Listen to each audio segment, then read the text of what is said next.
The last stagecoach of the season left Nell Porter standing at a crossroads in the middle of Wyoming with nothing but a carpet bag, a contract she had signed in good faith, and the growing certainty that she had made a terrible mistake.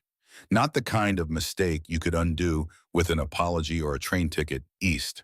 The kind that settles into your bones like cold water and stays there. It was the 23rd of November, 1894.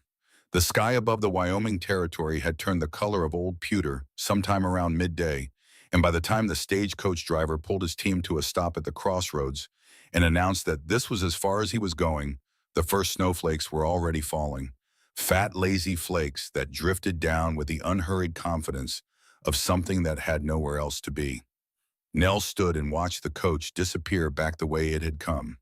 She watched it until the sound of the horses faded and the gray curtain of falling snow swallowed it whole. Then she picked up her carpet bag, adjusted the weight of it in her right hand, and looked north along the wagon road that was supposed to take her the remaining 10 miles to the Ashworth Ranch. 10 miles. She had walked 10 miles before in her life. Along the cobblestones of Philadelphia from her boarding house on Chestnut Street, down to the docks and back again, counting the blocks to make the miles. 10 miles on flat city ground was an afternoon. 10 miles on a frozen Wyoming wagon road with a storm coming in from the mountains was something else entirely. She started walking anyway, because there was nothing else to do. Nell Porter was 24 years old, educated well beyond what most people considered necessary for a woman of her station, and possessed of a particular stubbornness that her mother had always called a character flaw, and her father had always called the only thing keeping the family from complete ruin. She had grown up in a narrow townhouse on the wrong side of a respectable neighborhood, the daughter of a school teacher who drank and a seamstress who worked herself hollow to make up the difference. She had learned early that the world did not offer soft landings to women who waited around hoping for them.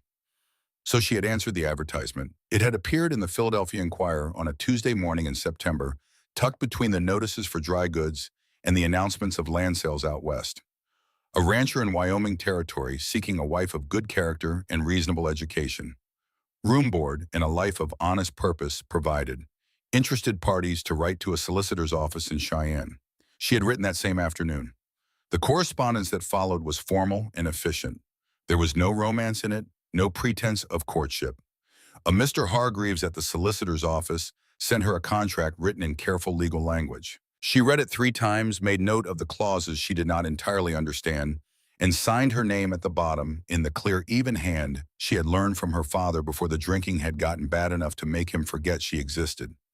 The contract specified her arrival date, her duties as wife to one Rutherford Ashworth of the Ashworth Ranch in Lander County, and various other terms that she told herself were simply the practical language of a practical arrangement.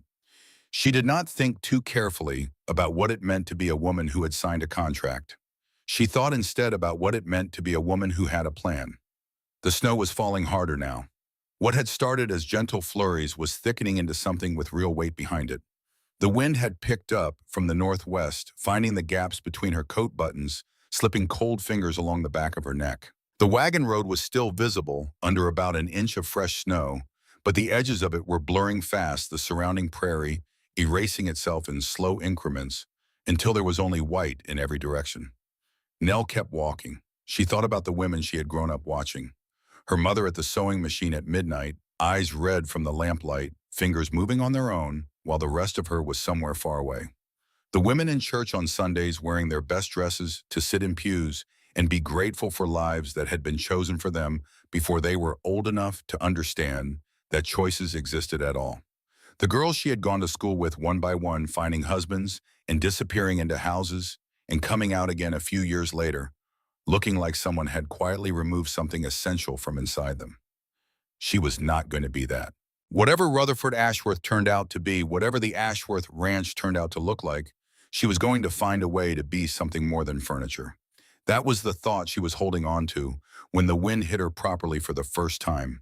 It came across the open prairie from the northwest, like something that had been building strength for 1,000 miles and had finally found something worth hitting. It staggered her sideways, knocked the breath out of her lungs, sent her carpet bag swinging hard against her hip.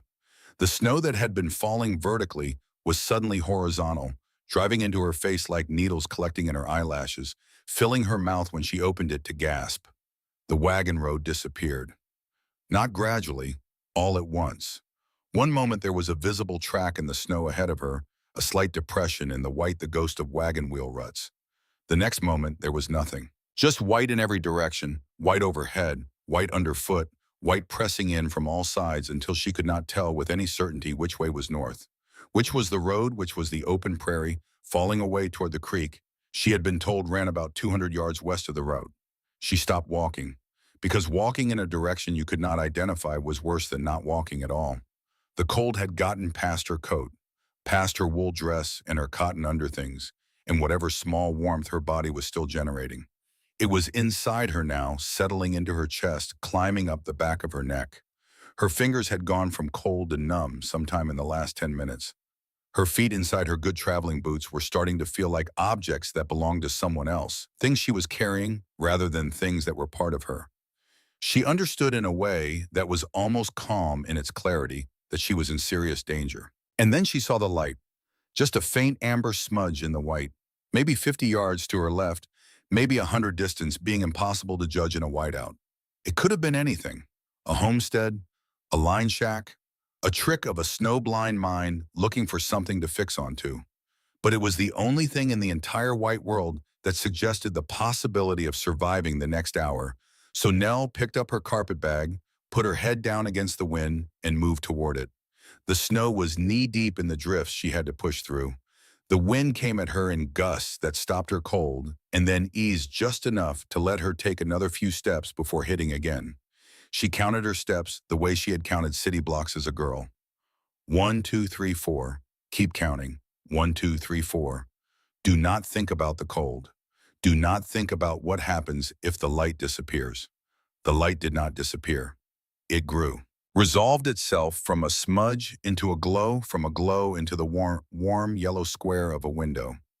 Then she could see the shape of a building low against the hillside, half buried in drifted snow smoke, rising straight up from a stone chimney for about 2 feet before the wind grabbed it and tore it sideways. There were snowshoes hanging from wooden pegs beside the front door. Animal hides stretched on wooden frames along the eastern wall, their pale undersides facing outward in the thin light. A lean-to shelter where she could hear horses moving restlessly and the occasional sound of a hoof striking frozen ground. She stumbled the last 20 feet and hit the door with her fist. It opened almost immediately, like someone had been watching the window and seen her coming. The man who opened it was tall enough that he blocked most of the light from the room behind him. Broad through the shoulders in the way of someone who had spent years doing work that required it. Dark hair that curled slightly at the collar of a worn flannel shirt. A jawline that carried several days of dark stubble. He was wearing the kind of expression that belongs to a person who has seen difficult things and learned to assess new information quickly and without visible alarm. He looked at Nell, then he looked past her at the blizzard, then he looked back at her face. Whatever he saw there was apparently sufficient. He reached out, took her carpet bag from her hand without asking, and pulled her through the doorway. The heat from the fireplace hit her like a wall. After the absolute cold outside, it was almost painful, her skin screaming at the sudden change in temperature, her eyes watering. She stood just inside the door and shook great full-body shudders she could not control, her teeth chattering, hard enough to hurt her hands trembling, even as she pressed them together. The man had already shut the door against the wind. He set her carpet bag down with a carefulness that suggested he understood it contained everything she had brought with her into this situation. The cabin was a single room, maybe 20 feet across. A large stone fireplace dominated one wall, a fire burning hot and orange in it. Rough wooden bunks were built into 2 corners. A table with 4 chairs sat in the center. Shelves lined with canned goods, coils of rope, leather harness, ammunition, and tools covered most of the wall opposite the fireplace. Furs were everywhere, beaver and fox and wolf, hanging from pegs stacked in the corners, draped over the ends of bunks. The whole place smelled of wood smoke and cured leather and coffee. 3 coats hung on iron pegs near the door. They were heavy canvas, worn at the elbows and cuffs, and each one had a small metal badge pressed into the left breast. A simple stamped circle bearing the words Ashworth Ranch, in raised letters, the kind of mark that spoke not of pride but of ownership. The badge of a man who considered the people working under his name an extension of his property. Nell noted it, filed it away, said nothing. 2 more men sat at the table. Both had turned to look at her when the door opened with the careful stillness of people who assess first and react second. The younger of the two was perhaps 27, lean and long-limbed, with sandy hair that needed cutting, and the kind of easy open face that suggests a person who has never found dishonesty worth the effort. He was rolling a cigarette with one hand and had stopped mid-motion when she walked in, tobacco and paper forgotten. The older man was closer to 40, with gray beginning at his temples and working its way through close-cropped brown hair. He had the kind of face that had once been handsome and was now something better, interesting, lived in, carrying the evidence of a great many decisions made in difficult circumstances. His hands resting on the table bore a stillness that belonged either to very patient people or to very dangerous ones. Sometimes both. Neither man spoke. They simply looked. The tall man who had opened the door crouched in front of her without asking permission, wrapped both hands around her numb fingers, and began to work heat back into them with a directness that was completely unsentimental and entirely effective. She found out his name a moment later when the older man at the table spoke. Holt, the older man said with the measured voice of someone choosing words carefully. Get her to the fire first. The tall man, Holt, nodded once without looking up from her hands. Cade, the older man, continued, turning to the younger one. Coffee. The good stuff. The younger man, Cade, was already on his feet. That left the older man himself, who rose from the table and moved the chair nearest the fireplace several inches closer to the heat, then stepped back in the way of someone who understands that a frightened woman does not need a man standing over her. He said, I am Harlan Price. The gentleman thawing out your hands is Holt Danner. The one burning the coffee is Cade Calloway. We are glad you found us when you did. His voice had a precision to it, the kind that comes from years of choosing words for their accuracy rather than their warmth. But there was warmth in it underneath the way there can be warmth in a very well-built house, where the heat is doing its work quietly and without announcement. Nell tried to say her name and produced mostly chattering teeth in a sound that might have been the end. It does not matter right now, Harlan said. Sit down. Holt guided her to the chair by the fire with one hand briefly at her elbow, then stepped back. She sat down. The heat from the fireplace came off the stones in waves pressing against her wet coat, beginning the slow work of reclaiming the cold that had settled into her. She pressed her hands toward the flame and watched them shake. Cade appeared at her shoulder with a tin cup. The coffee inside it was black and strong and hot enough that the steam rose in a visible column. She wrapped both hands around it and held it without drinking for a long moment, using it like a heater, feeling the warmth move from the metal into her palms and then slowly up her arms. She drank. It was the best thing she had ever tasted in her life. The three men arranged themselves around the cabin with a casualness that she would come to understand was not actually casual at all, but was instead the practiced spatial arrangement of people who have shared close quarters for a long time and know exactly how to give each other room without crowding the newcomer. Holt went back to something he had been working on at the far end of the table, a length of leather harness he was repairing with an awl and heavy thread. Cade settled near the fire with his coffee, not looking at her directly, but not pretending she was not there either. Harlan returned to his chair, folded his hands on the table, and said nothing. Nell's teeth stopped chattering somewhere around the third cup of coffee. She said, I am Nell Porter, from Philadelphia. I was on the stagecoach to Lander County. Holt said the stagecoach left you at the crossroads in this weather. It was not quite a question. He said it with the tone of a man confirming information he had already processed and filed away. The driver said it was as far as he would go. Nell said, he was right about that, Cade said from near the fire. His voice carried the soft drawl of someone raised in the deep South, Georgia maybe, or Alabama. These mountain storms do not give you a second chance to reconsider your choices. How far did you walk? Holt asked. She thought about it. 2 miles, perhaps a little more. I could not see the road after the first mile. Holt looked at her steadily for a moment. Something moved through his expression, not quite admiration, more like the recalibration that happens when a person turns out to be different from their initial impression. He said nothing about it. He returned to the harness in his hands. The storm continued its assault on the cabin walls. The wind found every gap and crack in the log construction and pushed through them with a sound like something alive and displeased. Outside, the horses in the lean-to shifted and stamped. The fire popped. The oil lamp on the table threw warm yellow light across the rough pine boards of the ceiling. Nell sat in the chair nearest the fire and let the warmth have its way with her. She thought about the 10 miles still between her and the Ashworth Ranch, about the contract in her carpet bag folded into the inside pocket of the leather document case her father had given her the morning she left, along with $20 in coin, and the expression of a man who is proud of his daughter and ashamed of the circumstances that have made her independence necessary. She thought about Rutherford Ashworth, whom she had never met, whose handwriting she had seen only in the brief formal note that had accompanied the signed contract, a note that said nothing beyond the date of expected arrival and the name of the nearest settlement where she could make inquiries if the stagecoach proved unreliable. She had thought, reading that note, that the brevity of it was simply the economy of a practical man. She was less certain of that now. She glanced again at the 3 coats hanging near the door. The badges, Ashworth Ranch, small and stamped and indifferent the way a brand mark on cattle is indifferent. She looked away before any of the men could catch her looking. She slept in the chair without meaning to. One moment she was watching the fire and listening to the quiet sounds of the 3 men going about their evening, the low exchange of words she could not quite make out, the scrape of a chair, the sound of cards being shuffled, and the next moment she was somewhere deep and dark and warm, and then Holt's voice was saying her name quietly close enough that she came awake without alarm. He had moved the nearest bunk. Not actually moved it because it was built into the wall, but he had put fresh blankets on it, the wool kind that smelled of cedar and cold air, and there was a wool sock warming near the fire that he indicated with a slight tilt of his head, meaning for her wet boots once she had dried them out. "Your bunk is there," he said. "We will be up another hour or so. Pay us no mind. She said you are giving me your bunk." He said, "I am sleeping on the floor. It is not a hardship. I have done it before." Before she could argue, and she had intended to argue because the instinct against inconveniencing people ran deep in her, the reflex of a woman who had always been told she was one degree of trouble away from being too much.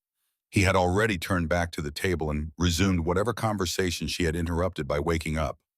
She lay down in the bunk with her boots drying by the fire and the wool blankets pulled up to her chin, and she listened to the storm and the low voices of the men and the fire settling into its evening rhythm, and she fell into the deepest sleep she had had in months.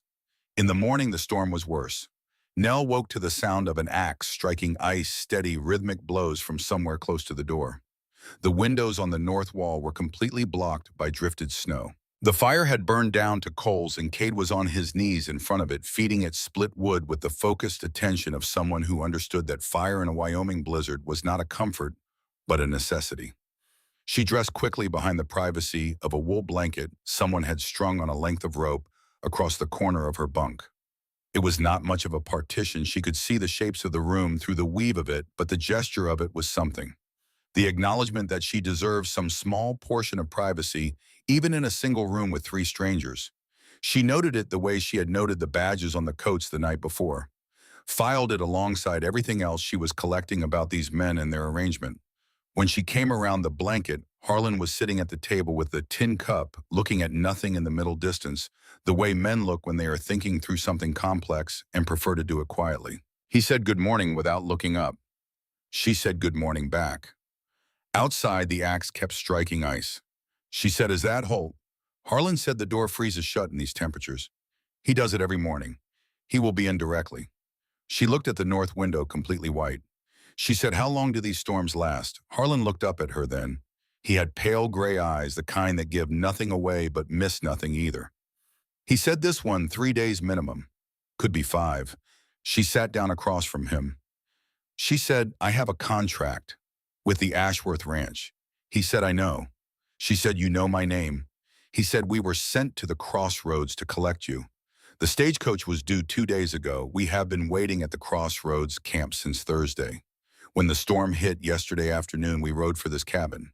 We did not know you were on the late stage." Something in the way he said this, the flatness of it, the absence of anything that sounded like enthusiasm, made Nell go quiet for a moment. She said, "You work for Rutherford Ashworth." Harlan said, "We do." She said, "All 3 of you." He said, "All 3 of us." Outside, the axe struck ice 4 more times. Then there was the sound of a door being forced against its frozen frame, the burst of cold air, the thud of it closing again. Holt came in, stamping snow from his boots, his coat white with it, his breath coming in visible clouds that dissipated slowly in the warmer air of the cabin. He pulled the coat off and hung it on its peg near the door. The badge on the breast caught the firelight for a moment before going dark again. He turned to the room, saw Nell sitting across from Harlan, saw whatever was in her expression, and went still for just a fraction of a second. He said, "Miss Porter, you slept well." It was not quite a question. She said, "I did. Thank you for the bunk." He nodded, moved to the fire to warm his hands. The morning passed with the slowness of time in a small space with a large storm outside. Cade cooked breakfast with the easy competence of someone who had learned long ago that a man who can cook in difficult conditions is a man who survives them. Nell helped where she could, ignoring the slight hesitation from Cade when she stood and reached for the pan, making it clear by her posture and her directness that she was not the kind of woman who sat idle while others worked. After the breakfast plates had been cleared, she excused herself with the explanation that she needed to reorganize her traveling bag. She took it to her corner behind the wool blanket partition and sat on the edge of the bunk with it in her lap. She opened it, took stock of what was inside. Her spare dress, her toiletries in their small leather case, her document folder with the contract and the $20 and a letter of introduction she had composed herself because no one else was going to compose it for her. Her Bible, which she carried not out of particular devotion, but because it had been her mother's, and it was the right size to fill the gap in the bag where things shifted. She was not actually reorganizing the bag. She was thinking.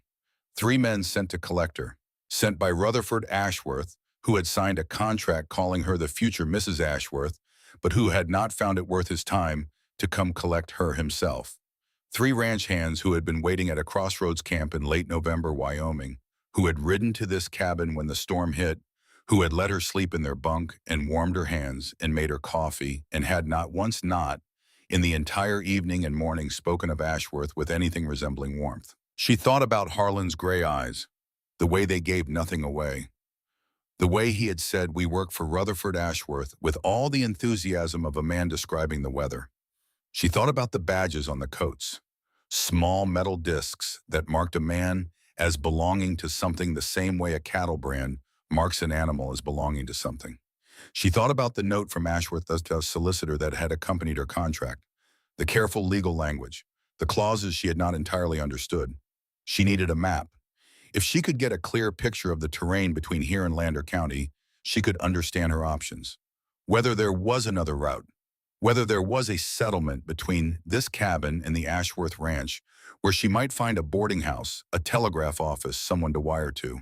She had seen saddlebags near the door when she came in, the kind that would carry a man's working documents, maps, letters. Trail riders always kept maps. It was not a romantic notion about finding answers, just a practical one about knowing the geography of her situation. She waited until all 3 men were outside together. Holt had asked Cade and Harlan to help him shore up the lean-to south wall against the increasing wind, and then she moved quickly.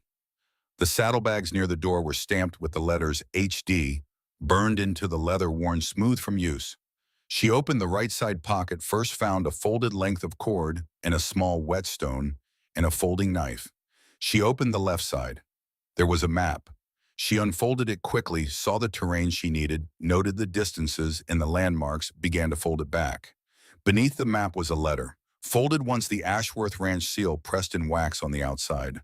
She should have put it back. She knew she should have put it back.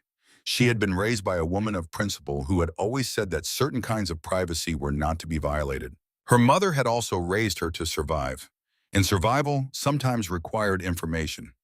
She opened the letter. It was short, written in a cramped, precise hand that communicated impatience even in its penmanship. "Danner," it said, "the Philadelphia woman arrives on the late November coach. Ensure she is delivered to the ranch promptly and without incident. I am not in the habit of waiting. She is contracted. Ensure the contract is honored in full, and keep your hands where they belong. I am not paying for broken goods. Ashworth." Nell read the letter twice. She had never in her life been called goods before. She had been called difficult. She had been called willful. She had been called by a boy she had once thought she might have feelings for more trouble than you are worth. But she had not been called goods. She folded the letter precisely along its original crease, replaced it under the map, closed the saddlebag.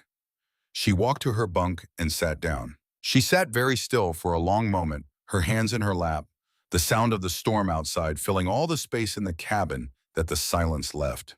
She was not going to cry. Crying was for situations where you had already exhausted every other option and she had not yet begun. What she was going to do was think, clearly, methodically, without panic. She was going to take stock of what she knew and what she did not know, and she was going to figure out what her actual options were. What she knew, she was trapped in a blizzard with 3 men in the employ of a man who considered her a contractual delivery. The storm would last at minimum 3 days, possibly 5. The nearest settlement was 10 miles north, which was also the direction of the Ashworth Ranch.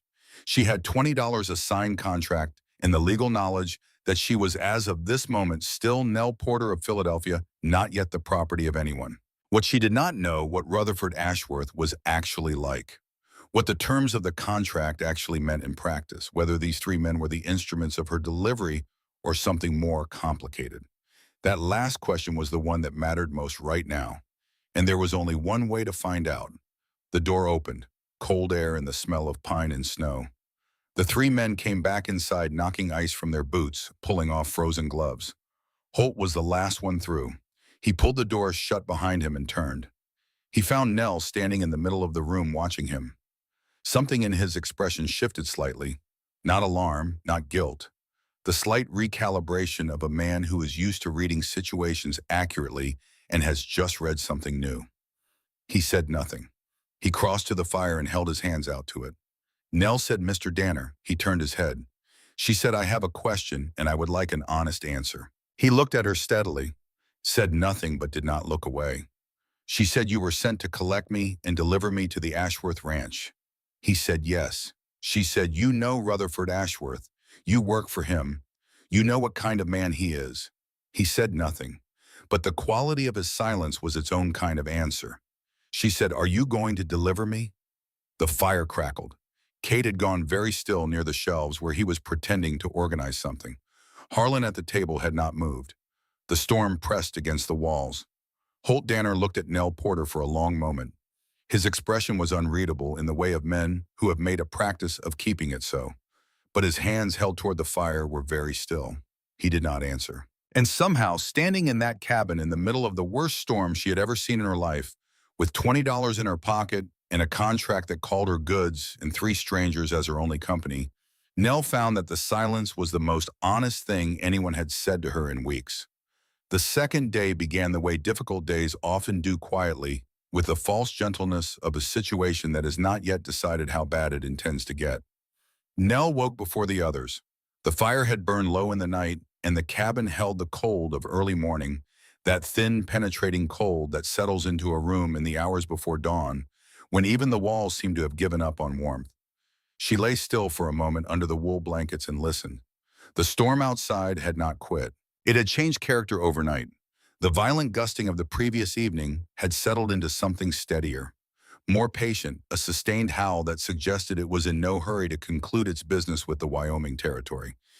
She got up, found the split wood stacked beside the fireplace, and added 3 pieces to the coals the way she had watched Cade do it the evening before, not piling them, but placing them with space between, letting the air do its work.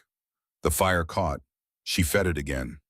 By the time the first gray light was pushing against the snow-blocked windows, the room had regained something resembling warmth. She was at the table with coffee when Holt came down from his bunk. He stopped when he saw the fire, looked at the fire, then at her, then at the coffee pot. He said, "You built that up." She said it needed doing. He looked at her for another moment with that steady, assessing quality that she was beginning to understand was simply the way he engaged with the world. Not suspicion, not calculation, just the careful attention of a man who had learned that most problems looked at directly and honestly turn out to be clearer than they first appeared. He poured himself coffee and sat down across from her. They sat in silence for a while. It was not an uncomfortable silence.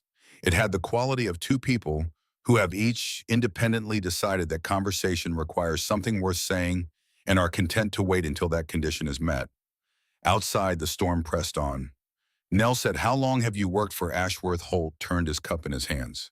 Said, "3 seasons, going on 4. She said, "And before that," he said, "before that I worked for a cattle operation up near the Montana line. Before that, I drove horses out of Texas up the Chisholm. Before that, I was 17 years old and doing whatever a 17-year-old does when he has no particular plan and a strong preference for open country over rooftops. He said it with no self-consciousness and no apology. Simply the facts of a life laid out with the same directness he applied to everything else. She said, "Do you like it at the work?"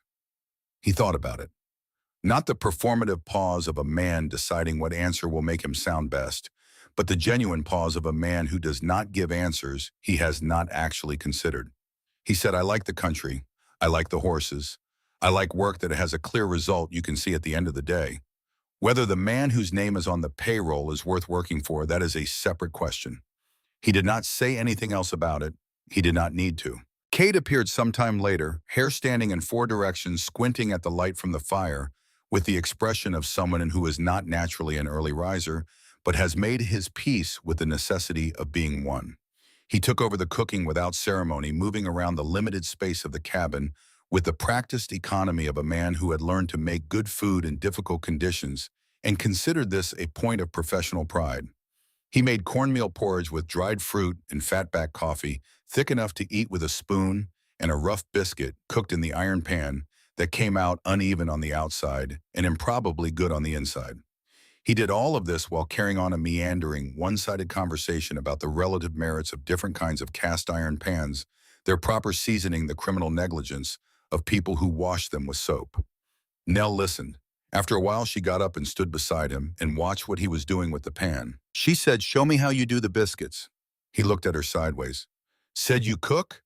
She said, "I cook well enough to keep myself alive. I do not cook well enough to make it worth doing." "There is a difference," he laughed.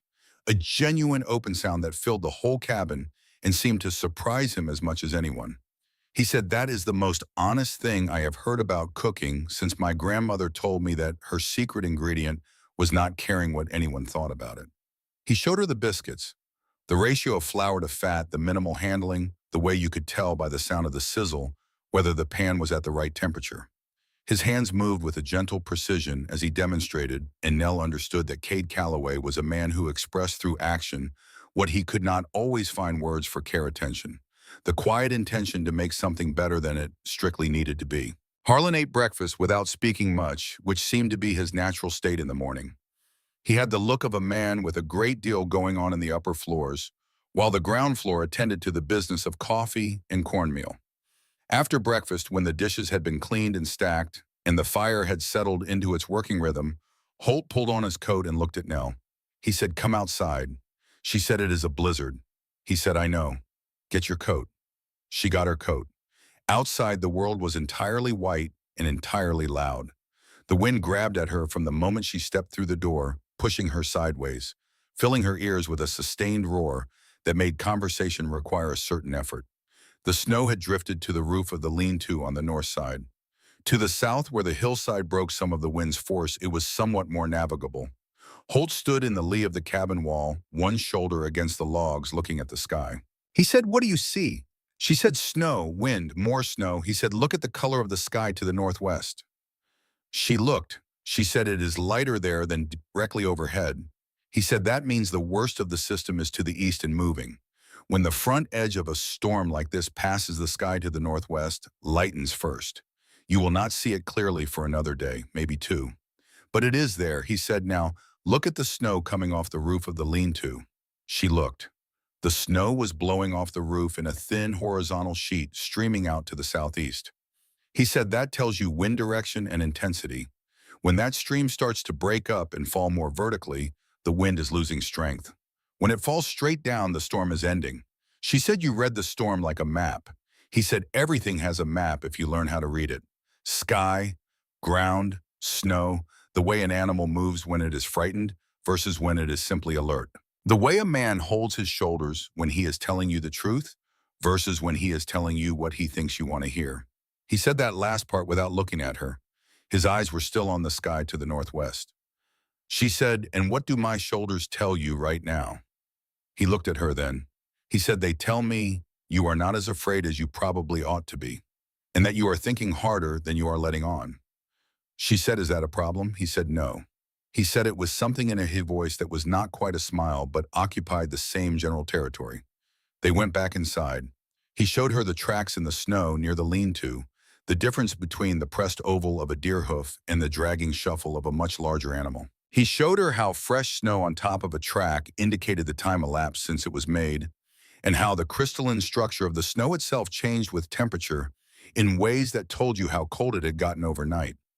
He taught her these things with the calm directness of someone passing on knowledge that had been hard-won and was worth having, regardless of whether she ever found herself in a position to use it. She listened carefully and asked good questions. He answered the good questions with the respect they deserved. The third day was colder. The temperature dropped in the night and stayed low, and the ice on the inside of the north windows was thick enough to be structural. Holt had to use the axe on the door twice morning and evening to break the ice that kept reforming around its frame. Inside, the four of them had found something like a rhythm. It was not comfort, exactly, the cabin was too small, and their circumstances too strange for real comfort, but it was functional. They had learned the dimensions of each other's habits and requirements. Cade needed quiet in the morning for about 20 minutes and was perfectly agreeable after that. Harlan worked through his thinking in silence and emerged from it when he emerged with a precision of language that suggested the silence had been doing useful work. Holt moved through the space with an economy that took up no more room than it needed to, which in a 20-foot cabin with 4 people was a genuine skill. Nell had made herself useful everywhere she could because it was her nature and because the alternative was sitting still with her thoughts, and her thoughts had a quality she preferred not to spend too much time in. She organized the supply shelves with a system that made Harlan raise one eyebrow in something that might have been appreciation. She helped Cade with every meal. She mended a torn piece of leather harness under Holt's quiet instruction with a needle and heavy wax thread, sitting close to the oil lamp in the afternoon when the light from the windows was inadequate.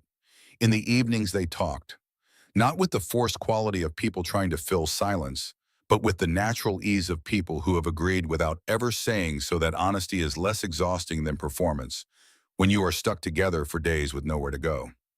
Cade talked about Georgia, about a family farm that had produced cotton and then did not, about 2 older brothers who had stayed, and one younger one who had gone to St. Louis and made something of himself in a way Cade described with pride that contained no jealousy whatsoever. He talked about the westward drift that had taken him from Georgia to Tennessee, to Missouri, to Kansas, to Wyoming, each move propelled not by disaster, but by the simple restlessness of a man who needed to see what was on the other side of the next ridge. He said to Nell, "What made you answer an advertisement?" She said, "Practicality." He waited. She said, "I am educated, and I am capable, and I have been told my entire life that these qualities in a woman are admirable up to a precise point, beyond which they become inconvenient. I am 24 years old.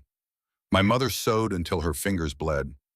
I decided I would rather take a known risk than wait around for an unknown one to find me." Cade was quiet for a moment. Then he said, "That is the bravest thing I have heard said plainly in a long time. Most brave people dress it up. You just say it straight."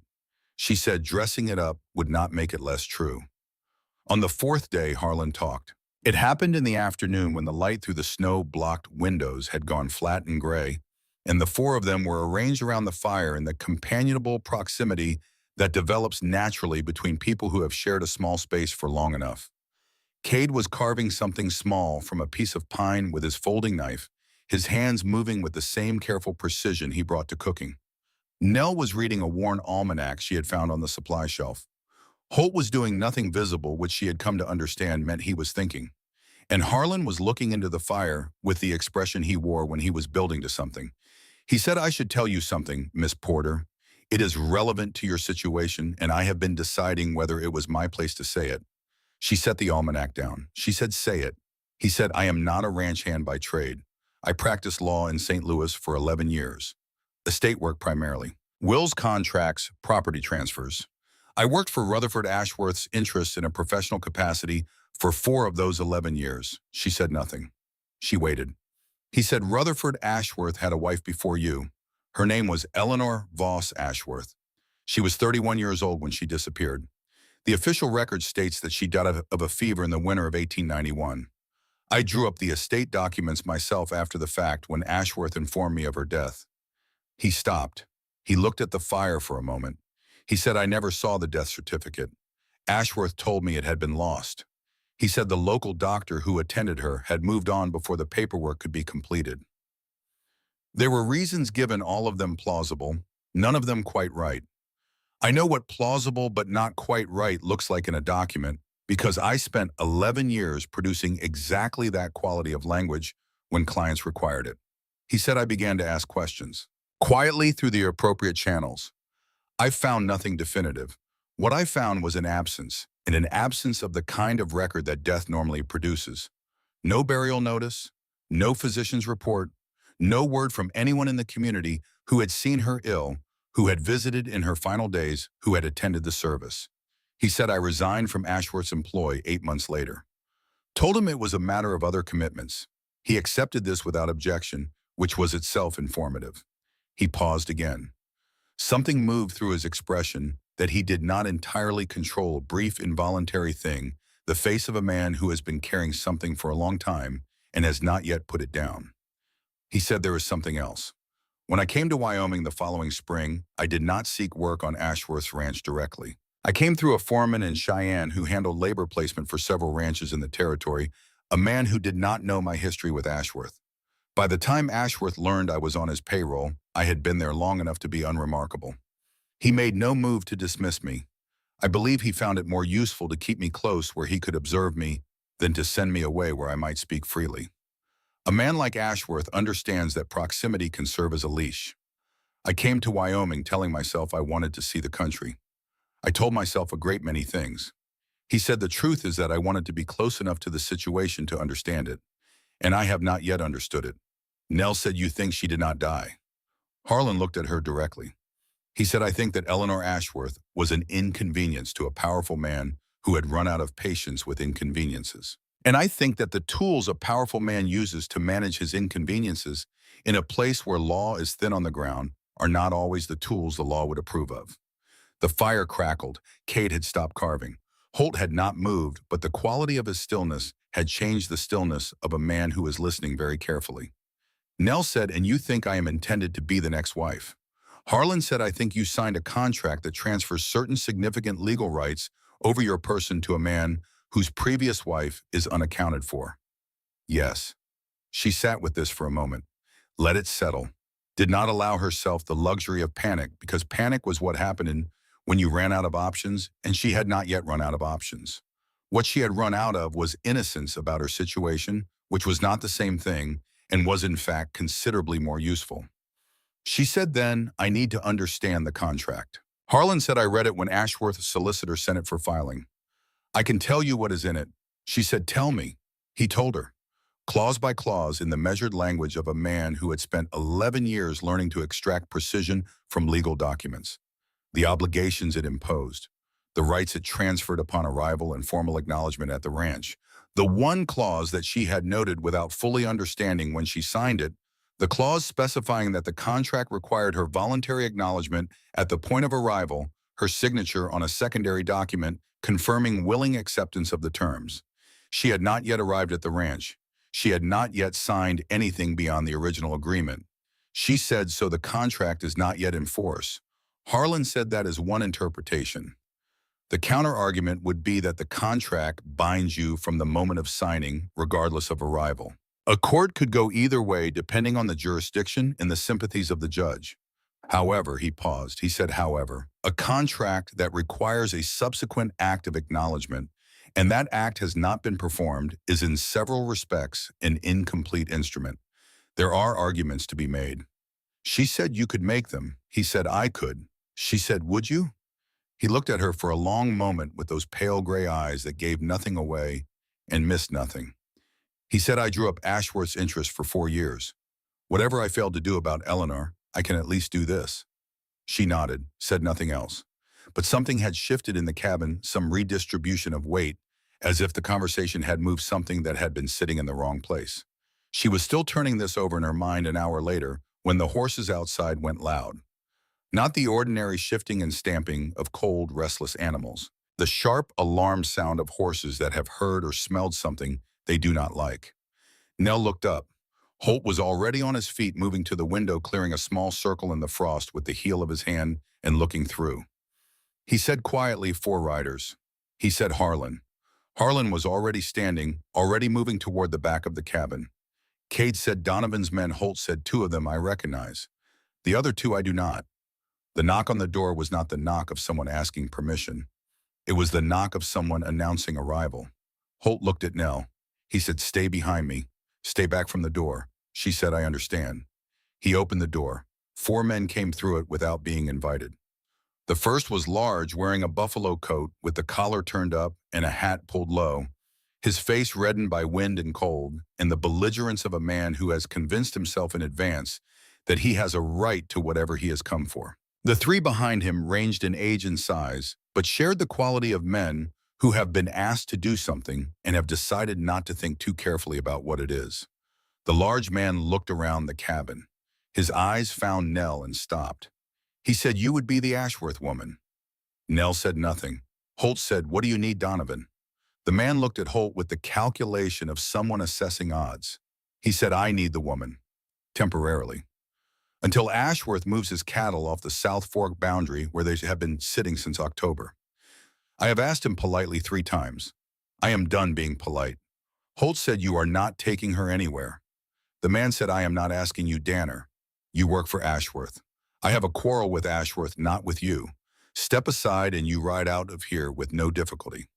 Holt said no, just the word, flat and simple with nothing around it. He was standing at a precise angle between the door and where Nell stood near the fireplace. He had not reached for anything, and he had not raised his voice. He was simply present in the way of an object that has no intention of moving. Cade had shifted without appearing to shift, placing himself near the shelves to the right side of the group of men outside their direct line of attention. Harlan stepped forward. He said, I am going to say something and I am asking you to listen to it before anyone does anything that the next judge you encounter will find very interesting. He said it with the voice of a man accustomed to speaking in rooms where silence was required, and the quality of it, its precision, its calm, the complete absence of any emotional pleading produced exactly what he intended. The large man hesitated. Harlan said this woman is a party to a legal contract with Ashworth Ranch. She is traveling under that contract to fulfill its terms. Interference with a contracted party in transit constitutes, under the statutes applicable in this territory, a criminal act of the first order, separate from whatever civil claims you believe you hold against Ashworth regarding the South Fork boundary. Entirely separate. Whatever your quarrel with Ashworth, the law does not allow you to resolve it by laying hands on a woman who has nothing to do with where his cattle are standing in. He said furthermore, the 3 men in this room are prepared to provide detailed testimony regarding this incident to any court in Lander County or the territorial capital, including testimony regarding the names and descriptions of the parties present. He said, I suggest that your quarrel with Ashworth is best prosecuted through the appropriate legal channels, and that you take your men and return to your ranch before this situation acquires a formal record. The large man stared at him. There was recalculation happening behind his eyes, the kind that occurs when a person has prepared for a physical confrontation and encountered a verbal one and is discovering that they are not the same thing. He said, who the hell are you? Harlan said, I am a man who has spent 11 years in courtrooms and knows exactly how long a sentence runs for kidnapping a contracted party in the Wyoming Territory. The standoff lasted another 30 seconds. It felt considerably longer. Then the large man made a sound that was not quite a word turned and went back out the door. The 3 behind him followed. The door swung shut. No one moved for a moment. Then Cade let out a long, slow breath through his nose and said, Harlan, where in the hell did you learn to talk like that? Harlan said 11 years in courtrooms. Holt turned from the door. His eyes went to Nell, immediately assessing checking. She was standing straight. Her hands were clasped in front of her, and there was color in her face from something other than the fire. She said, are they gone? Holt moved to the window and cleared the frost again. Watched for a long moment. Said, riding south. She said, will they come back? He said, probably not tonight. The storm will give them an excuse to call it a reasonable decision. Come morning and clear weather, that is a different question. She said, then we may have less time than the storm was giving us. He looked at her. She said, to figure out what happens next. The evening after the Donovan men came was quieter than the ones before it, but not with the quiet of people at rest. It had the taut quality of people doing their thinking out loud in the spaces between words. They ate. They drank coffee. The fire burned. It was Cade who finally said it. He had been quiet since the confrontation, more so than usual, in a way that was different from his ordinary morning quiet. He was sitting near the fire with his hands around his coffee cup, looking at the middle distance. And after a while, Nell noticed that he was not looking at nothing. He was looking at something he had been trying to decide whether to say for a long time. She said, "Cade." He looked at her. She said, "What is it?" He said nothing. She said, "It is not nothing. It has been sitting in the room with us all evening." He looked at Holt. Holt met his gaze and held it for a moment, then looked away, which was not permission exactly, but was also not a refusal. Cade set his cup down. He said, "I need to tell you something." He said it to Nell, but he said it for all of them, the way a man says something when he is done carrying it alone. He said 2 winters ago, late January of '92. I was coming back from the North Line at night later than I had planned, maybe 2 hours after dark. I came around the east side of the main barn at the Ashworth Ranch. There was a wagon, covered. The kind they use to move things you do not want people to see.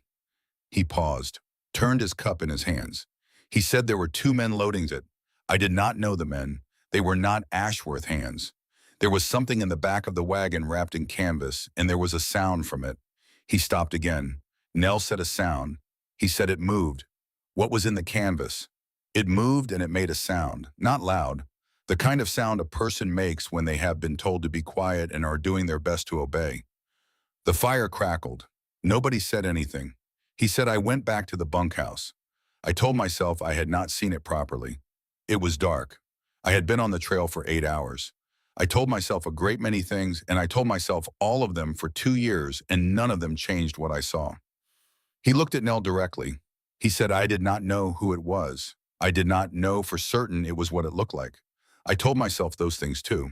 But you are here now, and Harlan has said what he has said, and I cannot sit here and let you walk into that ranch not knowing what I know. The room was very quiet. Harlan said the timing is consistent with Eleanor's disappearance. The winter of 1891, I was told. January of 1892 is when the estate documents were finalized. Whatever Cade saw happened between those 2 dates. Cade said yes, it does. Nell looked at the fire for a long moment. She thought about Eleanor Ashworth, whom she had never met, and never would, who had been 31 years old, and had married a powerful man in a place where law was thin on the ground, and had then, by all available evidence, ceased to exist. She thought about the contract in her carpet bag, and the clause about voluntary acknowledgement, and the things Harlan had said about incomplete instruments. She thought about the $20 in her document case, and the geography between this cabin and the nearest telegraph office, and the number of days before anyone in Philadelphia would begin to wonder why they had not heard from her. She thought about a great many things, and when she had thought through them clearly and in order, she set them aside and looked up. She said, I am not going to that ranch. Nobody argued with her. On the 5th night, when Cade and Harlan had gone to their bunks and the cabin had settled into its nighttime sounds, fire and wind, and the occasional shift of weight from the horses outside, Nell sat at the window where someone had cleared a small circle in the frost and looked out at the dark. The snow had stopped. Not ended. She had learned enough in 4 days to know that was not certain yet, but paused the way a storm pauses to gather itself before continuing. The sky had cleared in a small patch directly overhead, and she could see 3 stars through it, sharp and cold and very far away. She heard the chair scrape behind her, heard the weight of Holt's footsteps. She had learned to distinguish each of them by now. Cade's light, easy stride, Harlan's measured, deliberate tread, Holt's quiet, contained movement that never used more floor than it needed. He sat down in the other chair and looked out the window with her. They sat in silence for a while. She said, I want to ask you something. He said, ask. She said, have you ever done something you knew was wrong because someone was paying you to do it? He did not answer immediately. She did not expect him to. Outside, the 3 stars sat in their small, clear patch of sky and gave no opinion on the matter. Holt looked down at his hands. They were resting on his knees. Those hands, the kind that a life of outdoor work produces, broad across the knuckles, rough across the palms, carrying the small scars of 100 minor injuries absorbed and healed and forgotten. The hands of a man who did things rather than described them. The hands of a man who had, by his own quiet accounting, ridden 1,000 miles of other people's trails in the service of other people's interest. He looked at them for a long time. Nell watched him look at them. He did not answer. But in his silence was an answer, and they both knew it.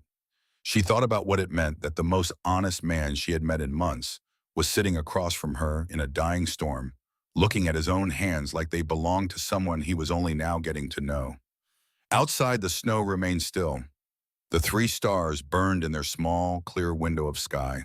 The fire settled behind them into its low nighttime work, patient and steady and indifferent to the questions of people who sat in the dark trying to understand what they were going to do next. Neither of them spoke again for a long time. Neither of them moved. And in that stillness, something was decided between them that would not be said out loud until morning. The kind of decision that forms not in words but in the quality of the silence between two people who have stopped pretending that the situation they are in is going to resolve itself if they simply wait for the storm to end. The storm was ending. Nell could feel it. The question was what they were going to do when it did. The sixth day arrived without announcement. No dramatic shift in the wind, no sudden brightening of the sky, just a gradual quiet diminishment of sound, the way a fire goes out, not all at once, but by degrees, each degree so small you could almost miss it until you realize the roaring has been replaced by silence, and the silence has been there for a while without your noticing. Nell woke to it, lay still in her bunk, and listened for the storm, and heard instead the absence of it. The wind had dropped to occasional gusts that came and went like afterthoughts. The relentless pressure against the walls had eased. The cabin, which had spent 5 days being assaulted, sat in something approaching quiet. She got up, built the fire, made the coffee, stood at the south window, which had less snow against it than the others, and looked out at a sky that was moving from black to the deep blue that precedes dawn in high country winter. Stars still visible, air perfectly still, snow on the ground catching the starlight and giving it back as a faint, sourceless glow that made the whole landscape look like something just outside the boundary of the ordinary world. Holt was up within minutes of her. She heard him before she saw him, the quiet, contained footstep, the deliberate movement through the dark end of the cabin. He came to the window and stood beside her and looked out at the same sky. He said it is done, she said the storm. He said yes. He said it without relief, without satisfaction. He said it the way a man says a thing that is simply true and carries within its truth a set of consequences he has already begun to calculate. She said, how long before the pass is clear enough to ride? He said we could go this morning. The snow is deep but settled. The horses can manage it. She said in Ashworth. He looked at her. She said, how long before he comes? Holt was quiet for a moment. He said he will have been watching the weather from the ranch. He will know the storm broke overnight. If he moves at first light, he could be here by mid-morning with men. She said then we do not have as much time as the morning looks like it is giving us. He said no. She turned from the window. The fire was burning well now, the cabin beginning to warm in that way it did in the early hours, heat gathering in the low spaces first and rising slowly. She stood with her hands wrapped around her coffee cup and looked at the 3 bunks across the room. Cade's dark shape still motionless. Harlan already stirring the way he always stirred at the first sounds of morning, as if sleep were simply a brief recess that his mind tolerated rather than required. She said, I need to talk to all of you before anything else happens. Holt said, I know, he said it quietly, with the weight of a man who has been awake in the dark for some portion of the night thinking about exactly this. By the time the sky outside had shifted from deep blue to the cold pale gray of early winter morning, all 4 of them were at the table. Coffee, the remains of Cade's biscuits from the night before, the oil lamp burning between them because the light through the windows was still not sufficient. Nell had her contract on the table in front of her. The leather document case open, the folded pages laid flat, the wax seal of the solicitor's office in Cheyenne visible at the top. She said, I want to say something before Harlan says the legal parts. She said, I understand what each of you has given up by telling me what you told me. Cade, what you saw. Harlan, what you know about Eleanor. Both of those things put you in a position with Ashworth that cannot be taken back. I am not going to pretend I do not understand that. Cade said, you do not need to. She said, I do. She said it gently but without hesitation. She said, I need to say it because it is true and because the truth of it is what I am asking you to act on. Whatever happens this morning, I want you to know that I understand the bond, and I am grateful. The table was quiet. Then Harlan reached forward and turned the contract to face him. He pulled the oil lamp slightly closer, put on a pair of small reading spectacles that she had not seen him use before, which for some reason made him look both more and less like a former judge simultaneously. He read in silence for a moment, his finger moving along the lines with the efficiency of someone who knows how to find what they are looking for in a document without reading every word. He stopped, read one section twice. He said, "Here, Clause 7, Paragraph 3. He read it aloud in the careful, measured voice of a man giving testimony. He said, "Acknowledgement of receipt and willing acceptance by the party of the second part shall be confirmed by signature of said party upon delivery to the property of the party of the first part said signature to constitute the final and binding execution of all terms herein." He looked up. He said, "Delivery to the property. You have not been delivered to the property. You have not signed the acknowledgement. Without that signature, what you have here is an agreement to form a contract, not the contract itself. The instrument is incomplete," she said, "and if Ashworth argues otherwise." Harlan said he would need to make that argument in a territorial court. That argument would require him to first explain why his ranch hands are present here rather than at the ranch. It would require him to produce correspondence about the pickup. It would require him to explain the contents of the letter he sent Danner. He paused on that, looked at Holt. Holt said, "The letter is still in my saddlebag." Harlan said, "Then we keep the letter." Nell said, "Will that be enough?" Harlan considered this in the honest way he considered everything. He said it will be enough to create substantial legal uncertainty. Whether it will be enough to stop Ashworth this morning in this location before a court has had any opportunity to weigh in, that is a different question. Ashworth does not operate primarily through the courts. He operates through the fact of his presence in the men he brings with him. The sentence settled over the table. Cade said, "So what we need is to not be here when he arrives." Harlan said, "Or to have already resolved the matter before he arrives." They looked at the contract. They looked at each other. Nell said, "What if I simply refuse? Stand in front of him and refuse to go?" Holt said, "He will not accept a refusal from you alone." She said, "From you." He looked at the table. Not at the contract, but at the grain of the wood, as if he were reading something in it. He said, "Miss Porter, there is something I should tell you before this morning goes any further." She waited. He said, "I have worked for Rutherford Ashworth for 3 seasons because the money was good and because I did not ask questions that I probably should have asked. That is the truth of it. The night Cade described with the wagon, I was not there. But there were other nights. Other things I chose not to look at directly because looking at them directly would have required me to do something about them." He said it without self-pity and without the exculpatory softening that men sometimes apply to their own failures. He said it simply as a fact about himself that had weight and deserved to be put on the table alongside everything else. He said, "I am not going to make the same choice this morning. I want you to understand that it is a choice and that I am making it not because the circumstances have made it easy, but because it is the right thing, and I have spent enough time knowing what the right thing is and doing something else." He said it to Nell, but he said it in the way of a man making a statement to himself as much as to anyone in the room. She looked at him for a long moment. She said, "I understand." He said, "Good." Then Harlan said, "They are coming."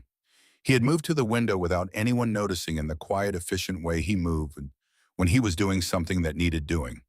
He had cleared a circle in the frost and was looking north through it. He said, 4 riders. Coming fast." Nobody moved for exactly 1 second. Then everyone moved at once with the practiced efficiency of people who have been in close quarters long enough to know instinctively how not to be in each other's way. Cade stacked the breakfast things against the wall. Nell took the contract and folded it back into its case, which she held in her hands rather than returning to her bag. Harlan removed his spectacles. Holt went to the door and stood at it with his arms at his sides in a quality of stillness that was neither passivity nor tension, but something more deliberate than either. The riders came into the clearing in front of the cabin and stopped. Even through the walls, Nell could hear the horses, 4 of them breathing hard from a fast ride through deep snow, their hooves shifting and settling. Then one set of footsteps, one man dismounting and walking toward the door with the unhurried confidence of a man who has never had to hurry to get what he wanted, because the wanting itself has always been sufficient. The knock was 2 sharp impacts. The knock of a man who knocks is a formality rather than a request. Holt opened the door. Rutherford Ashworth was 55 years old and looked precisely what he was, which was a man who had accumulated a great deal of power in a place where power was measured in land and cattle, and the willingness to hold both against any challenge. He was not large. Medium height, lean, with the weathered compactness of a man who had worked hard in his youth and now worked at a different kind of hard thing. His coat was good wool, not rough canvas. His hat was a Stetson that had cost real money. His eyes were the pale, washed-out blue of a winter sky in which there is no warmth left, and they moved around the interior of the cabin with the quick inventory of a man assessing property. They found Nell. He looked at her the way he had described her in the letter, not with cruelty, not with any visible malice, simply with the flat, assessing attention of a man looking at something he has paid for and is checking for damage. He said to Holt, "Good. She is here." He said it the way you say it about a piece of equipment you were concerned might have been lost in transit. He said, "Get her things together. We ride within the hour." Holt said no. Ashworth's eyes moved from Nell to Holt with the shift of a man who has not been told no recently enough to have a ready response to it. He said, "I beg your pardon." Holt said, "You heard me." Ashworth looked at him for a moment. Something was calculating behind those pale eyes, running the numbers on what he was seeing: the four people in the cabin, their arrangement, the quality of Holt's stillness. He said, "Danner, you have been in my employ for 3 seasons. I have paid you well and asked very little of you in return. I am asking something now. Do not make a decision in the next 30 seconds that ends badly for everyone in this room." Holt said, "I have already made it." There was a silence. Outside, the 3 riders who had stayed on their horses shifted in the cold. One of them, the eldest of the 3, a man named Aldous Pierce, who had worked the Ashworth South Range for 7 years and had eaten supper in this cabin before and knew whose voice it was coming through the log walls, turned his horse slightly to face away from the door. Not yet a statement, but the beginning of one. Then Ashworth looked past Holt to the other 2 men. He looked at Cade with the assessment of a man recalling a face he knows but does not particularly value. His eyes moved to Harlan and stopped. Something changed in his expression. Very small, the slight tightening around the eyes, the microscopic adjustment of the jaw. The expression of a man who has walked into a room expecting to find furniture and has discovered instead that one of the chairs is a person he recognizes. He said Price.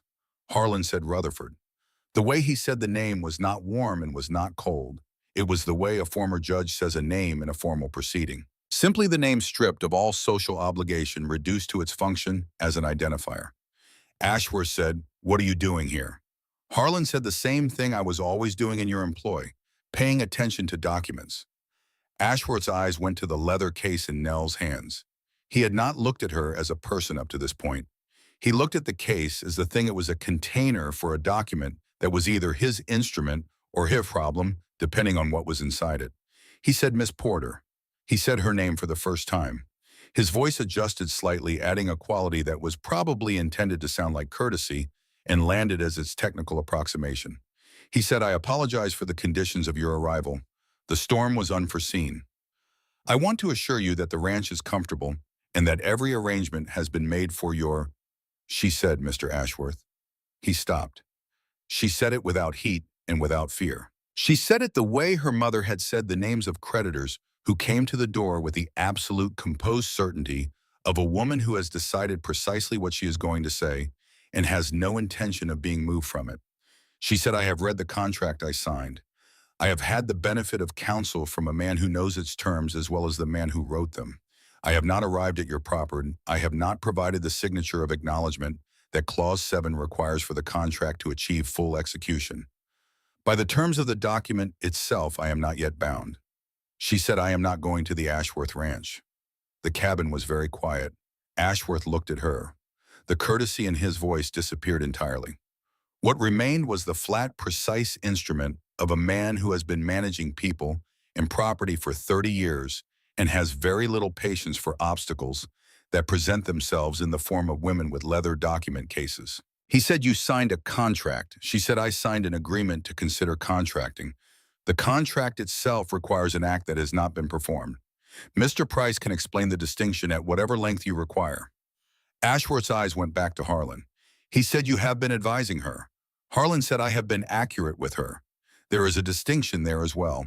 Ashworth said, I will take this to the territorial court. Harlan said, you are welcome to. I am available to testify, as is Mr. Calloway.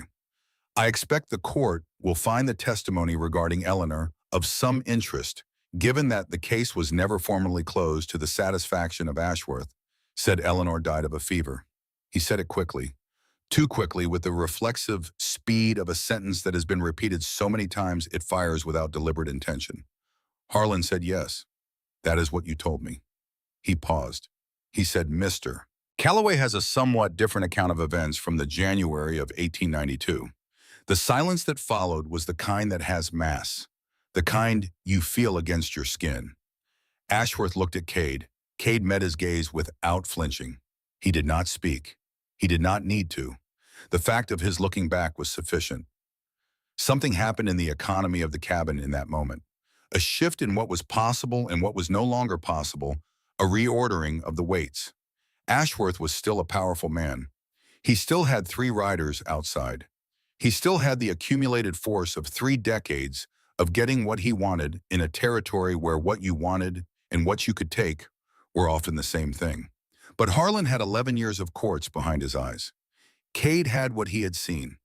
Nell had a document and the composed certainty of a woman who had made her decision before the conversation started. And Holt was standing at the door with the quality of a man who has decided what he is willing to do and has made his peace with the consequences of it, which is the most dangerous kind of man in any room. Ashworth looked at Holt last. He said, I paid you well. Holt said you did. He reached into his coat pocket, brought out the Ashworth Ranch badge, the same small stamped metal circle Nell had seen on the coats the first morning, the mark of ownership pressed into a man's chest like a brand on livestock. He set it on the small shelf beside the door, with a sound that was almost nothing. A small dry click of metal on wood, and yet seemed to fill the cabin completely. He said, here is your property back. Cade crossed to the door without a word, set his badge beside Holt's, returned to his place. Harlan removed his from the inside of his coat and added it to the small row of metal circles on the shelf.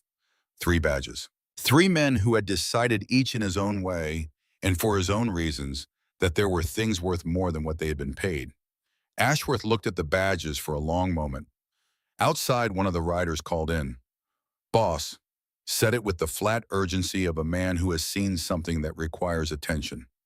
Ashworth turned and went back through the door without another word, left it open behind him. Cold air poured in. Nell moved to the window, cleared the frost with the side of her hand. Outside, the 3 riders had turned their horses to face the road south. The eldest of them, Aldous Pierce, who had worked the South Range for 7 years, had dismounted and was standing with his reins in his hand, his back to the cabin, looking at the distance. He had heard enough through the log walls. He had been around Ashworth long enough to know what a covered wagon in the night meant, and to understand now why he had never let himself think about it too directly. He said something to Ashworth. She could not hear the words, but she could hear the tone, which was not the tone of a man taking instructions. Ashworth responded. The rider shook his head. The second rider dismounted. The third, after a moment, did the same. Ashworth stood in the snow with his 3 riders standing beside, rather than behind him, and looked at the cabin with the expression of a man watching the specific, irreversible moment when something he considered an asset reclassifies itself as a liability. He turned, mounted his horse, rode south without looking back. After a moment, his 3 former riders mounted their own horses and rode south after him. Not fast, with the unhurried pace of men who are no longer in a hurry to be anywhere in particular.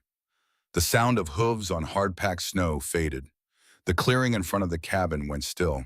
The cold sunlight lay across the snow in long, flat angles. The light of mid-morning in late November, thin and clear and entirely indifferent. Nell stood at the window until the last rider had disappeared into the tree line. Behind her, Cade let out a breath that seemed to have been held for approximately the last 10 minutes. He said, Lord Almighty. Harlan removed his reading spectacles and folded them into his breast pocket with the precise motion of a man completing a task he has been working toward for a long time. He said nothing, but the quality of his silence was different from his ordinary silence. Lighter, as if something he had been carrying on one side had been set down. Nell turned from the window. She looked at the 3 men. She said, thank you. Cade said, I believe you just thanked us about 6 times in one morning. She said it bears repeating. He grinned at that wide and warm the expression of a man who has come through something difficult and finds himself against all reasonable expectation on the right side of it. He said, what do you need now? She said, I need to get to Laramie. I need a telegraph office and a solicitor who did not work for Rutherford Ashworth. I need to send word to Philadelphia that I am alive and that the previous contractual arrangement is no longer operative. Harlan said, I know a solicitor in Laramie. He is honest, which narrows the field considerably, but does not eliminate it. She said, and after Laramie. Harlan said, that is your question to answer, Miss Porter. Not ours. She looked at him. She said, what are you going to do? He said, I am going to give testimony. Regarding Eleanor Ashworth and the events of January 1892. I have been deciding whether to do it for 3 years. I have decided. She said, Harlan, it will cost you. He said things that are worth doing usually do. He said it without drama, without the performative self-sacrifice of a man who wants to be seen making a noble choice. He said it as simple fact in the same voice he would use to describe the weather or the terms of a contract. The voice of a man who has spent a long time learning the difference between what is legal and what is right, and has finally late in his life decided to stop treating that difference as acceptable. She looked at Cade. He was already moving, beginning to pack with the efficient, instinctive practicality that was his natural mode in the face of any situation requiring action. He pulled down his saddlebags, packed food for the trail without being asked, doubled the portion without comment. She said, Cade. He looked up. She said, you do not have to come. He said, somebody has to make sure you eat properly between here and Laramie. He said it in the mild tone he used when he was making a decision he had no intention of revisiting. He went back to packing. She turned to Holt last. He was standing by the door where he had been for the last hour, more or less. He had put his coat back on. His saddlebags were already packed. She realized they had never been fully unpacked, as if some part of him had known from the beginning that this ending was possible, that the trail out of this cabin would lead somewhere other than the Ashworth Ranch. She said, where will you go? He said, Laramie first. After that, I have not decided. She said, you are giving up 3 seasons of wages. He said, the last 3 months will cover me well enough if I am careful. She said, I am sorry. He looked at her with an expression that she had spent 5 days learning to read and still found she could only read partially, the way you can read weather by what it shows you, but not by what is behind it, the system moving east that you can see evidence of, but cannot see directly. He said, I am not sorry. She said, no. He said, no. They began preparing to leave. Saddlebags were brought down, checks secured. The fire was banked rather than doused. Holt's decision made quietly and without explanation, the decision of a man who understood that leaving a fire burning in a way station was a courtesy to whoever came next. The 4 horses in the lean-to were saddled in the cold, the animals' breath rising in thick clouds, their hooves restless on the packed ground. There was one more thing before they left. Harlan had gone to the corner of the cabin where his personal kit was stowed. He came back to the table carrying something small in his closed hand. He had been working on it, Nell realized now, for the better part of 4 days, the object Cade had been carving at the table during the long evenings, the unidentified shape she had assumed was his own project. She had been wrong about whose hands had made it. Harlan set it on the table in front of her. It was a small carving, maybe 3 inches tall, cut from a piece of dense pine and sanded to smoothness. 3 figures standing together in an open landscape, their faces turned towards something in the distance that the carver had chosen not to show. The detail was extraordinary for such a small object, each figure distinct in posture and proportion, the ground beneath their feet rendered in careful lines that suggested the specific texture of prairie grass in winter. 3 people standing in open country, looking at whatever came next. He had not been carving it for himself. He had been making it for her. Nell looked at it for a long moment without speaking. She picked it up carefully and turned it in her hands. She said, Harlan. He said, for the days when Laramie feels too small. She looked at him. He looked back at her with those gray eyes that gave nothing away and missed nothing. And for once there was something in them that was not precision or distance, but simply the human thing. The thing that 11 years in courtrooms and 4 years of carrying Eleanor's absence had not been able to fully remove. She wrapped the carving in the handkerchief from her coat pocket and put it in the inside breast pocket of her coat close to her heart, where it would not shift during the ride. She said, thank you. He said, we should go. Outside in the clear, cold air of the Wyoming morning, the snow sat undisturbed and white and enormous in every direction, broken only by the tracks of four horses heading south, and a trail that waited patient as the hills it ran through for the people who would travel it. They left within the hour. Holt broke the trail on the steadiest horse, reading the snow conditions with the same attention he gave to everything, finding the solid ground beneath the drifts, picking the line that would cost the horses the least. Harlan rode second upright in the saddle, looking ahead with the expression of a man who has made his decision and is now simply executing it. Cade rode beside Nell and talked about nothing in particular, the quality of the winter light, the species of pine visible on the ridge to the west, the way certain kinds of cold had a smell to them that other kinds did not, in the easy way of a person who understands that sometimes company is best expressed not as profundity, but simply as presence. Nell rode in thought. She thought about the 10 miles she had walked into this situation 5 days ago, alone in a blizzard with $20, in a signed contract, in a plan that had turned out to be considerably less complete than she had believed it was. She thought about the woman she had been at the crossroads, standing in the first light snow, with her carpet bag and her stubborn refusal to acknowledge that she was in danger. She thought about Eleanor Ashworth, whom she had never met, who had been 31 years old in a winter. That was the last winter she would have in that place, and she made a private promise to Eleanor about the testimony that was coming and about making sure it arrived in the right rooms and stayed there. She thought about the three men ahead and beside her who had each made a choice this morning that would cost them something real, and who had made it with the plain directness of people who did not require the choice to be easy in order to make it. She thought about what it meant to be a woman who had come west looking for a plan and had instead found something harder to name and more valuable than any plan she could have made. By late afternoon, Laramie was visible in the distance. A scattering of buildings at a crossroads, thin lines of chimney smoke rising straight into the still, cold air, the church steeple catching the last of the day's light and throwing it back in a narrow white stripe. She said nothing when she saw it. She simply looked at it for a long time, the way you look at something you have been moving toward through difficult terrain, something you were not entirely sure you would reach, and that has now resolved from an idea into an actual place with actual streets and actual people going about their actual lives inside it. Holt pulled up beside her. He said, "There it is." She said, "Yes." He said, "What will you do?" She said, "Build something." She said it simply the way she said things when she had thought them through entirely and arrived at them cleanly without residue. She said, "I came west to build something. The thing I thought I was building turned out to be something else.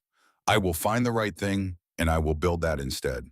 He said, "You have $20 and no contract and no plan." She said, "I also have no one expecting me to be broken goods." She paused. She said, "That is worth considerably more than $20 to me." He was quiet for a moment. Then he said, "It is." She said, "What about you?" He looked at Laramie. He said, "I told you I bought land north of here." She said, "You told me you were thinking about buying land north of here." He said, "I have been thinking about it for 2 years." He said, "I think I have thought about it long enough." She said, "It is late in the season to be starting a ranch." He said, "Spring is not that far." She said, "Spring in Wyoming is farther than it looks." Something happened in his expression. That almost smile, the one that occupied the territory adjacent to humor, without quite committing to it. He said, "I suppose I will need something to do in the meantime." She looked at him. She said, "Mr. Danner." He said, "You have been calling me Holt for the better part of 5 days." She said, "I have been calling you Holt in my head. I was uncertain about the rest." He said, "You can be certain about the rest." She said, "Holt." He turned to look at her. She said, "I am going to need someone who knows this country, who can read weather and ground and the behavior of people who are not telling the full truth. Someone who is good with horses." He said, "Those are fairly specific qualifications." She said, "I am a fairly specific person." He said nothing. But he did not look away. And the quality of his looking had shifted the way the quality of the light shifts in the last hour before dark, not diminishing, but changing color, becoming something warmer and more honest than the clear, cold light of midday. They rode into Laramie together, the four of them, in the last of the afternoon light. The telegraph office was on the main street between the general store and the land registry office. Nell went in while the others waited outside with the horses. She sent 2 wires. The first to her mother, 3 words, "alive and well." The second to the solicitor's office in Cheyenne, 7 words, "contract rescinded." Counsel engaged. Further correspondence to follow. She paid for the wires with two of her $20 and walked back out into the cold. Harlan was waiting. He said there is a boarding house on the next street. Mrs. Aldrich runs it. She is a woman of good sense and no unnecessary opinions. She said, "How do you know?" He said, "I stayed there when I first came to Wyoming." She asked no questions about why a former St. Louis judge was taking ranch work. I respected that considerably. She said, "Harlan." He looked at her. She said, "What you are going to do, the testimony, it will be difficult." He said, "Yes." She said, "You have been carrying this for 3 years." He said, "I have." She said, "Eleanor would have wanted someone to say it." He looked at her for a moment with those gray eyes that gave nothing away and missed nothing. He said, "I believe she would have." He said it quietly with the weight of a man who has been talking to a dead woman in his head for 3 years and has finally found a way to say something back to her. The boarding house was warm and clean, and Mrs. Aldrich was exactly as Harlan had described. She gave Nell the best room on the second floor, without making anything of it, showed her the wash basin mentioned, that supper was at 6 and left without asking any of the questions that were visibly present in her expression. Nell stood at the window of the room and looked out at the street below. The last of the afternoon light was going the sky above the rooftops, deepening from pale blue to the first faint purple of evening. The street was quiet, a few people moving with the purposeful hurry of people who want to be inside before full dark. She set the leather document case on the small table beside the bed. She opened it, took out the contract, and held it for a moment. Then she set it down. She would need it for the solicitor for the formal rescission for whatever legal process Harlan's testimony would set in motion regarding Eleanor. She would keep it until it had done the work it needed to do, and then she would be done with it. She reached into the breast pocket of her coat and took out the handkerchief with the carving inside it, unwrapped it carefully, set the 3 figures on the table beside the bed where she could see them. 3 people standing in open country, facing whatever came next together. She was not Mrs. Rutherford Ashworth. She was not goods in transit.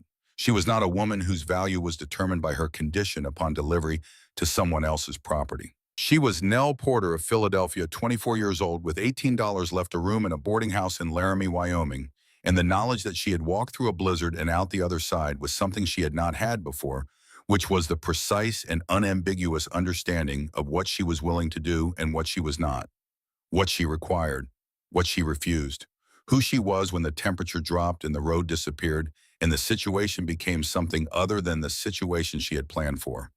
That knowledge was not nothing. In fact, it was the most useful thing she owned. Supper was venison stew and cornbread and coffee that was strong, but not Cade's level of strong, which was a standard that would take some time to let go of. The 4 of them sat at Mrs. Aldrich's table and ate without talking much, with the comfortable absence of performance that develops between people who have spent 5 days in a single room and have nothing left to prove to each other. Afterward, on the porch in the cold, Cade leaned on the railing and looked at the street and said, "I think I am going to look for work in the territory." He said it as if he were announcing a mild preference about supper rather than a decision about the direction of his life. He said, "I have been at the Ashworth Ranch too long. A man needs to work for people he can respect." She said, "You will not have any trouble finding work. Anyone who eats your biscuits will hire you immediately." He looked sideways at her with the expression of a man who is genuinely pleased but would never say so directly. He said, "That is the nicest thing anyone has said about my professional qualifications in a long time." Harlan said goodnight and went inside, moving with the purposeful deliberateness of a man who has a great deal to think through and prefers to do it horizontally. The deliberateness of a man at peace with a decision which was a different quality from the one he had been carrying for 3 years. That left Nell and Holt on the porch in the cold. She said, "There is a land registry office on this street." He said, "I saw it." She said, "It will be open in the morning." He said, "Yes." She said, "Spring is not that far." He said nothing, but she heard the slight change in his breathing that she had come to recognize as the version of laughter that does not make it all the way out.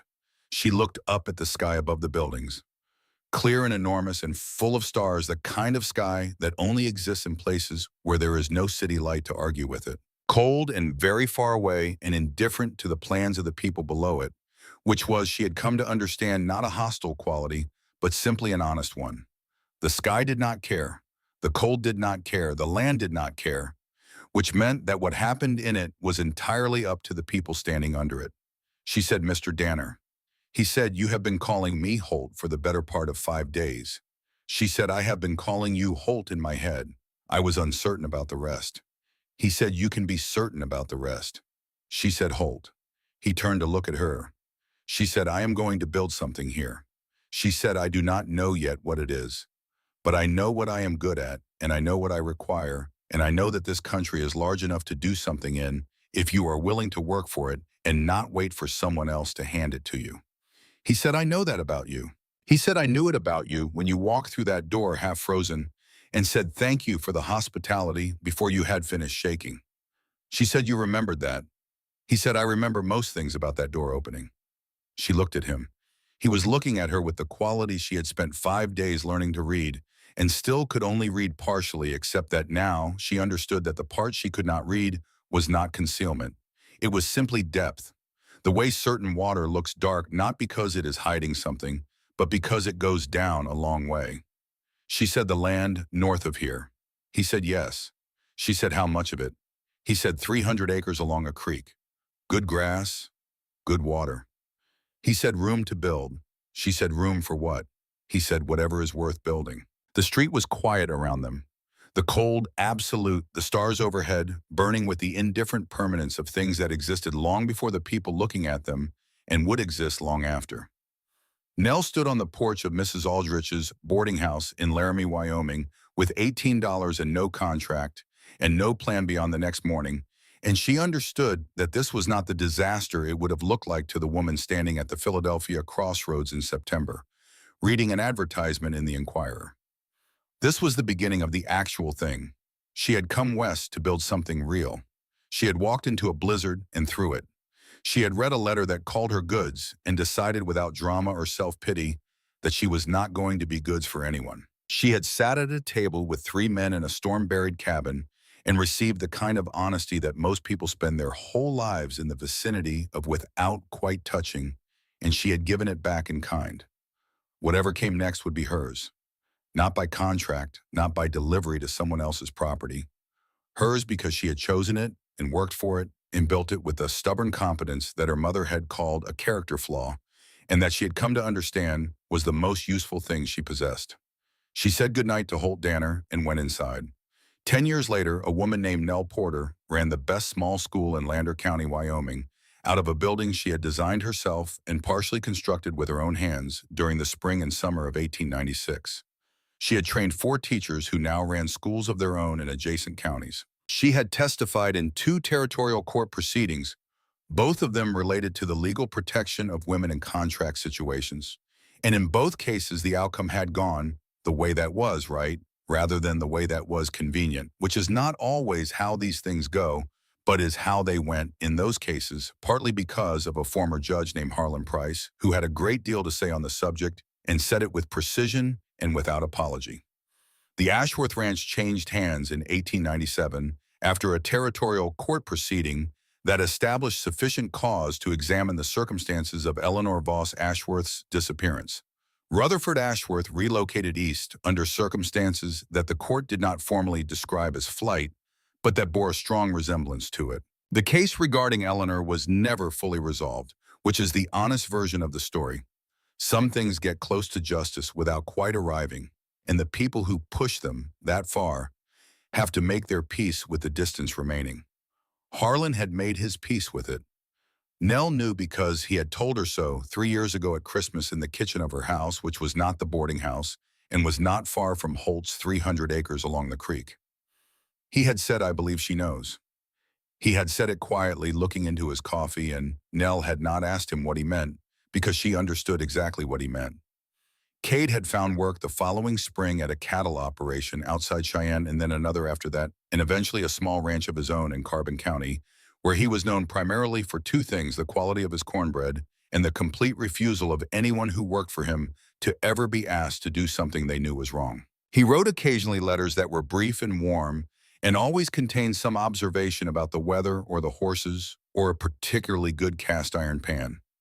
On a Tuesday morning in late November, the 23rd, which was the anniversary of the Stagecoach Crossroads, there was always a wildflower pressed inside the page of whatever book was sitting on the kitchen table of Nell's house. She never asked about it, and he never explained it, and they both understood what it was, a marker, a small annual acknowledgement that the day existed and mattered and had not been forgotten. On the table beside her bed there was a small carving. Three figures standing together in an open landscape, their faces turned towards something in the distance.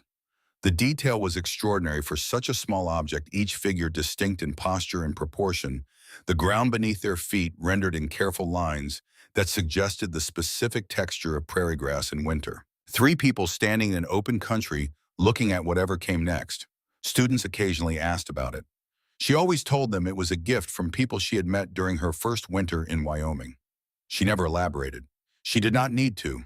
She knew what it was, a record of the days when she had understood finally and completely what she was made of, what she required, what she refused, the precise shape of the life she intended to live, and the equally precise shape of the life she would not. She kept it where she could see it every morning when she woke. She kept it where she could see it every night before she slept. The school she ran was not the largest in the territory, but it was considered the finest.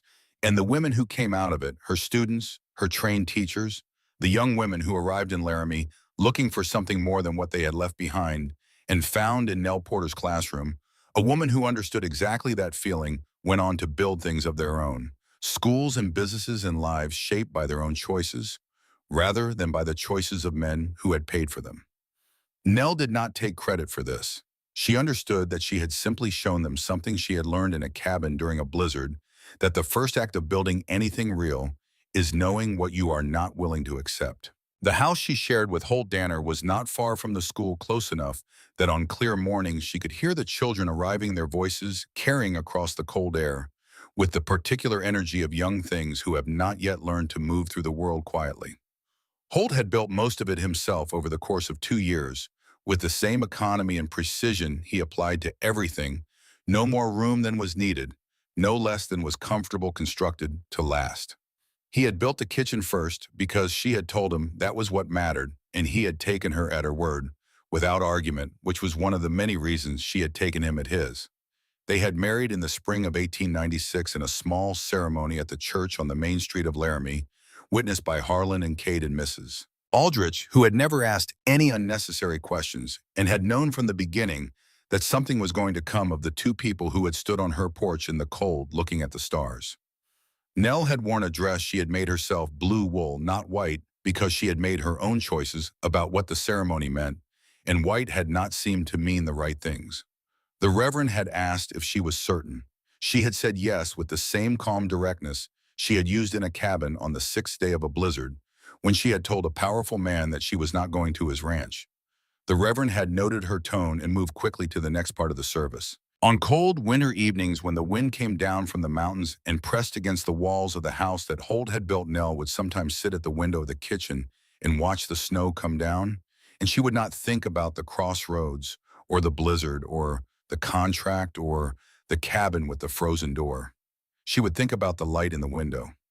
The way it had looked from 50 yards out in the whiteout, a faint amber smudge, in all that white, small and distant and entirely improbable.